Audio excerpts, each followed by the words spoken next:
est simplement magique. Nous sommes au second tour de la CAN et c'est la première fois que ça arrive dans l'histoire du Bénin depuis 1960.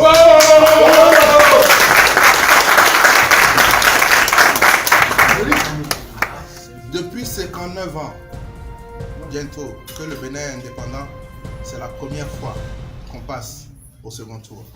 Depuis quelques jours, l'équipe nationale du Bénin a opté pour un changement de nom. Les hommes deviennent les Guépards et les femmes Amazones. Ce changement est survenu suite aux résultats mitigés de l'équipe ces dernières années. De plus, le staff a recruté un nouveau sélectionneur en la personne de Gernot Rohr. Ce choix est-il judicieux? Et que signifie réellement ce changement de nom pour les performances de l'équipe nationale du Bénin? C'est bien la question que tout le monde se pose. Si on remonte dans l'histoire du football béninois, on constate que les performances de l'équipe nationale ont toujours été en dents de scie. En fait, c'est en 1972 que le Bénin a participé pour la première fois au tour préliminaire de la Coupe d'Afrique des Nations. Depuis, les performances de l'équipe ont été fluctuantes entre forfait et élimination précoce. La première participation du Bénin à une Coupe d'Afrique des Nations intervient en 2004. Le Bénin était sorti par la petite porte, si vous vous rappelez bien, c'était en Tunisie. En 2008, puis en 2010, c'était pareil. Il faudra attendre 2019, donc quelques années, pour voir le pays en quart de finale. Il faut souligner aussi que l'équipe a connu pas mal de crises, surtout en 2010. 3 acteurs ont alimenté la polémique pendant cette période: Augustin Abonvoye-Bla, Anjorin Moucharaf et Adam Tchabi Wahab. La crise prendra fin avec l'incarcération de Anjorin Moucharaf.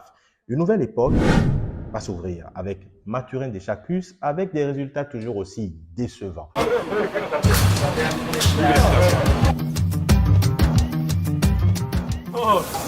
Vous avez fait naître le Bénin.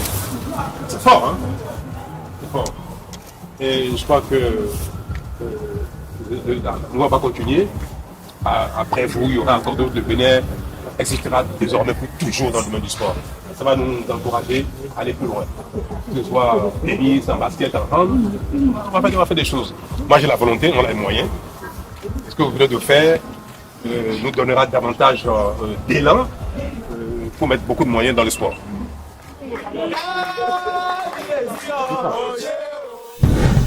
Le choix de changer de nom n'est pas une décision à prendre à la légère. Alors, comment est-ce qu'on peut interpréter cela? Cela peut être interprété comme un nouveau départ, une nouvelle identité.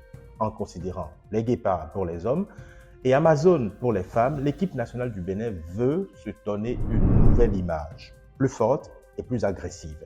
Les Guépards, rapides, agiles, symbolisent la rapidité et l'efficacité, tandis que les Amazones, les femmes guerrières de l'Antiquité, symbolisent la force et la détermination. Beaucoup diront Agodier. Mais est-ce que ce changement de nom aura réellement un impact sur les performances de l'équipe? Il est difficile de répondre à cette question car cela dépend de nombreux facteurs, notamment le travail effectué par le nouveau sélectionneur, Gernot Rohr.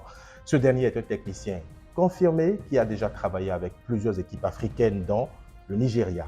Son expertise et sa connaissance du football africain seront des atouts majeurs pour l'équipe nationale du Bénin. Cependant, il ne faut pas s'attendre à des miracles. Et c'est ce qu'on doit bien dire. La performance de l'équipe dépend également de la qualité des joueurs, de la préparation physique et mentale, ainsi que de la gestion de l'équipe par le staff. Le changement de nom ne peut pas, à lui seul, c'est ce qu'on doit dire, résoudre les problèmes aujourd'hui de l'équipe. En conclusion, on peut changer de nom, c'est une décision audacieuse de la part de l'équipe nationale du Bénin.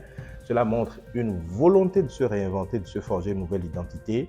Cependant, cela ne garantit pas des résultats immédiats. Les performances de l'équipe dépendent, je le rappelle, du travail effectué par le sélectionneur Gernot Rohr, ainsi que de nombreux autres facteurs. Espérons que ce changement de nom soit le début d'une nouvelle ère pour l'équipe nationale du Bénin, les Guépards et les Amazones.